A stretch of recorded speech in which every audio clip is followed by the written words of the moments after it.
Ang kapal! Sa lahat ng presidente, ikaw ang pinakademonyo.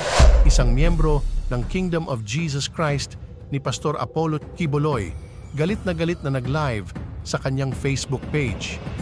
Hindi napigilan ng kanyang sarili at sinabihan si Presidente Bongbong Marcos na pinakademonyo sa lahat ng naging presidente sa Pilipinas.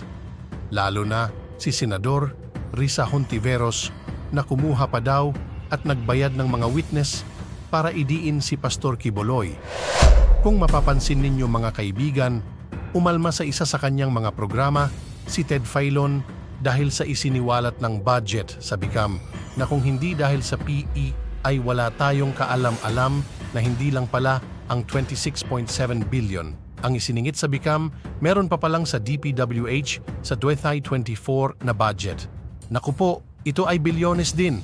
Tama na, sobra na. Ito ang naging komento ni Ted Filon sa kanyang natuklasan.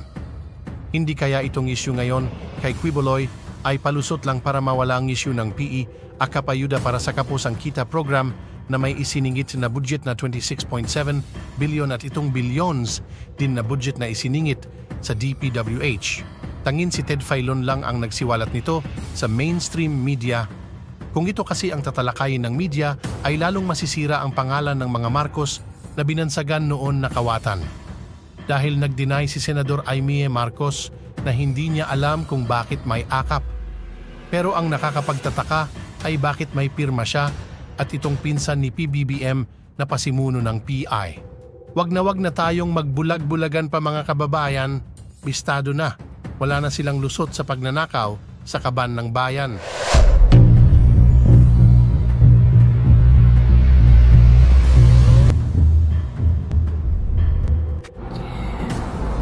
Napakinggan ko uli ang mensahe ni Pastor. Statement ni Pastor, hindi lang para sa lahat ng mga kingdom citizen, kundi para sa sambayanang Pilipino. Ang sakit, pakinggan, bilang isang Pilipino at bilang isang kingdom citizen. Traidor ka, Marcos. Oo, wala na kaming galang sa iyo. Wala kang galang sa rights ng mga Pilipino, wala kang galang kay Pastor, wala rin kang karapatang galangin namin. Kung meron ng pinaka masamang tao na nandito ngayon sa Pilipinas, ikaw yon. Wala akong pakialam kahit ano pang gawin mo sa page na to. Sawang-sawa na kami, ang dami ng mga nangyayari dito sa Pilipinas. Pero nananahimik ang mga Pilipino. Naghihintay kami ng tamang panahon. And I think this is the right time. Pagkatapos yung gipitin ng gusto ang SMNI, sasabihin nyo dumaan sa due process, ngayon gigipitin nyo yung pastor namin kung ano-ano mga false witnesses na mga yawang mga witnesses nandyan sa inyo sa Senado, lalo na itong Hontiveros na to na pinakikinggan ang walang kwentang mga witnesses na dala-dala niya, pareho niyang walang kredibilidad. Gusto niyo idaan sa due process? Hindi nyo nga dinaan sa due process kami? Ang SMNI, ang Kingdom of Jesus Christ, si Pastor, nga gusto nyo idaan sa due process? Ang lahat ng mga accusations sa inyo ngayon? Ang kapal! Sa lahat ng presidente, ikaw ang pinakademonyo. Sorry wala na talaga kaming respeto sa'yo. Napaka-inosente ni Pastor. Kasalanan niya ba nagkaroon siya ng best friend na isang napakagaling na presidente? Bakit? Nainggit ka kasi hindi mo kayang gawin kung anong ginawa ni Duterte. Hindi nyo kayang pantayan. Natatakot kayo kay Sarah? Bakit? Kasi kayang gawin ni Sarah kung anong nagawa ng tatay niya. Baka pwedeng sobra pa. Kaya ngayon, anong mga pinagagawa nyo? People's Initiative. Dahil ano? Dahil gahaman kayo sa kapangyarihan, gusto nyo magstay dyan sa power. Pues, hindi mangyayari yan. Lalo na sa ginagawa nyo ngayon kay Pastor. Tapos gagawa nyo pa ngayon, nakipag-connivance pa mo kayo dito sa mga Amerikano? Para ano? Kasi hindi nila magawang malitis doon sa Amerika dahil wala silang makitang matibay na ebidensya. Kaya ngayon, nakipag-connivance kayo sa inyo? Anong papakita nyo? Iyang mga witnesses ninyo, na isang witness nga dyan, nilitis na dito, gidinay manggani dahil wala siyang klarong ebidensya. Dahil isa siyang bayaran at dahil isa siyang fake. Tapos inanaon niyo si pastor? Napaka-inosente ni pastor. Wala siyang ibang gusto kundi ang kabutihan ng tao. Pero ginanyan niyo siya.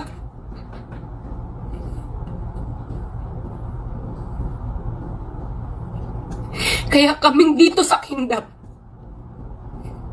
pastor, sabihin mo lang, saan, kailan, tatayo at handa naming ibalay ang buhay namin para mawala lang yung administrasyon na yan.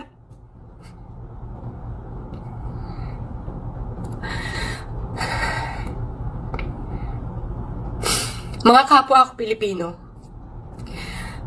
tama na. Tama na ang kademonyuhan ng administrasyon na to. Kung nagawa nila yan kay pastor, na ma-impluwensya, makapangyarihan, kaya nilang gawin yan sa mas ordinaryo pang tao. Magtulong-tulong tayo, mga kapwa Pilipino. Nananawagan ako sa inyong lahat. Magkaisa tayo. Kami dito sa Kingdom Nation, we will protect pastor no matter what. But we as Filipinos, let us protect our rights. Let us protect our Constitution. Yun lang po masasabi ko sa ngayon. Kapit-bisig tayo, kapwa ko Pilipino. Para sa magandang bukas ng bansang Pilipinas natin. Para sa Pilipinas nating mahal. Nais ko lamang pong iparating ang video na ito kay alias David o si Elias Terao III na kilala rin sa tawag na Junjun Terao. Kami po ni Junjun Terao ay magpinsang buo. Magpinsan po kaming buo. Ang kanyang nanay at ang aking nanay po ay magkapatid. Parehas po kaming lumaki ni Junjun sa Naga City sa Camarines Sur. So kilalang kilala ko po siya mula ulo hanggang paa. Junjun or alias David. Grabe naman ang kasinungalingan mo. During sa Senate hearing na ginanap ka makailan lang, nakuha mo pang magtago, nagmaskara ka pa, nagshades ka. Talagang tabon na tabon yung mukha mo. Pero sinabi mo na apo ka ni pastor. Ba't ka nagtatago sa maskara? Ba't di mo ilantad yung tunay mong mukha? Wala ka nanganghiya sa ginawa mo, di ba? Lahat ng mga sinabi mo sa Senate hearing, puro mga kasinungalingan. Ang dami-dami mong sinabing kasinungalingan. Number 1, hindi ka cameraman. Bakit? Dahil ako mismo, nabilong ako sa production department, sa post-production, at kilala ko lahat ng mga cameraman during that year na sinasabi mo. O, pinahawak ka nga lang talaga ng wire, pero hindi ka cameraman. Tsaka, yung sinabi mo, minaltrato ka, binartulina ka, binaboy ka, with all the paiyak-iyak pa, Junjun kilala kita, madrama baya jud ka. Grabe ka drama imong kinabuhi sa tinuod lang. Dapat, Senator or Risa Ontiveros, tinanong mo muna siya, madam, o kung halimbawa totoo yung accusations niya na binartulina, binaboy siya, bakit? Anong ginawa niya? Hindi ba reasonable yung sinabi niya lang na nakipag-text siya sa isang TV reporter sa ibang station, napagalitan siya kahit hindi na siya naging cameraman at nilagay siya sa Bartolina? Gawa-gawa lang yun. Ang totoo, marami siyang ginawang kalaswaan sa loob ng kingdom. Kami po kasi mga full-time workers, missionary workers ng Kingdom of Jesus Christ, tinuturuan po kami ni pastor na mamuhay na mayroong dignidad. Both men and women. Kaya sa kingdom makikita nyo ang mga dignified men and women. Bawal na bawal po sa isang full-time miracle worker ang gumawa ng mga makabundong gawain. Di ko na dito isabi mga kapatid sapagkat di nyo ito masisikmura. Gawain ba yun ng isang full-time miracle worker? Dapat sinabi mo ang totoo kung anong ginawa mo. Ngayon ang tanong ko sa'yo, Junjun, magkano? Ano ang kapalit para magsinungaling ka? Sa tao, tumulong sa'yo, sa taong pinakain ka, binihisan ka, pinag-aral ka, lahat ibinigay. Bakit ganun ang mga sinabi mo against kay pastor? Na noon, mga bata pa lang tayo sa paglilingkod. Grabe ang dedication mo. Grabe ang commitment mo. Siyempre na tayo dadaan ng kapagsubukan. Para nga tayo ay ma-purify, ma-sanctify, at ma-declare na totoong mga sons and daughters sa loob ng kaharian.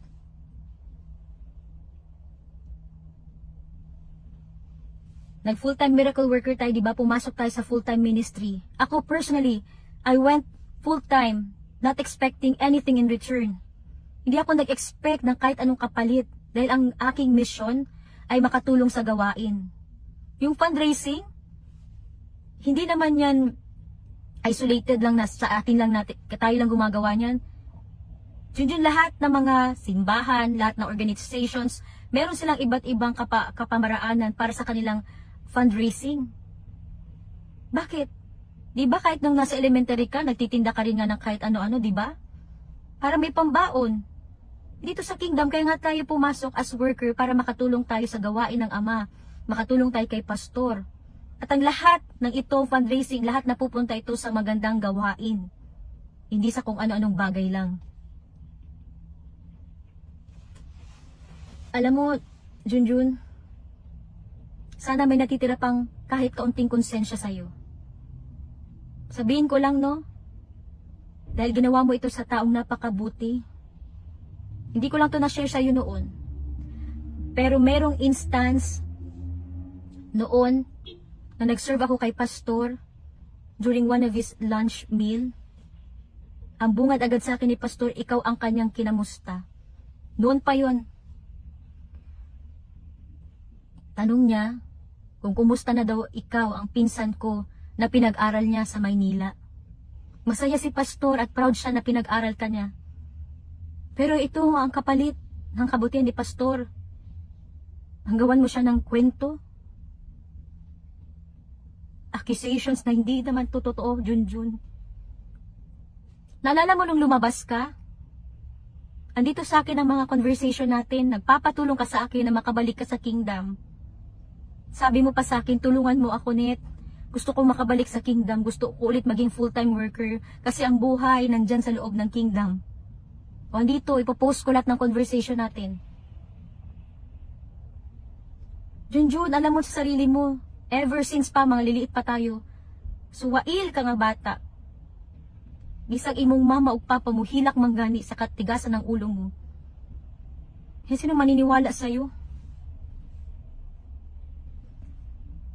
Kung may natitira pang konsensya dyan sa loob mo, kahit katiting, bawiin mo lahat ng sinabi mo kay pastor. Sabihin mo lang kung anong totoo. Bagabagin ka sana ng konsensya mo. Na sa kada pagtulog mo, kung makonsensya ka, dahil ginawan mo ng masama ang tao na kumupkup sa'yo, nagpakain, binihisan ka, pinag-aral ka, binigyan ka ng maganda sanang kabukasan dito sa kingdom, pero itong lahat nawala dahil sa kagagawan mo rin. Choice mo yan, di ba? Choice mo magpakademonyo, choice mo gawin ko anong kalooban mo, choice mo na hindi magpasabit sa kingdom. Pero sayang, Junjun, kasi madadamay mga mahal mo sa kinabuhi ni mo, mga mahal mo sa kinabuhi. Ang grasya na sana, may pagkakaloob din sana sa kanila, pinagkait mo sa mga mahal mo sa buhay.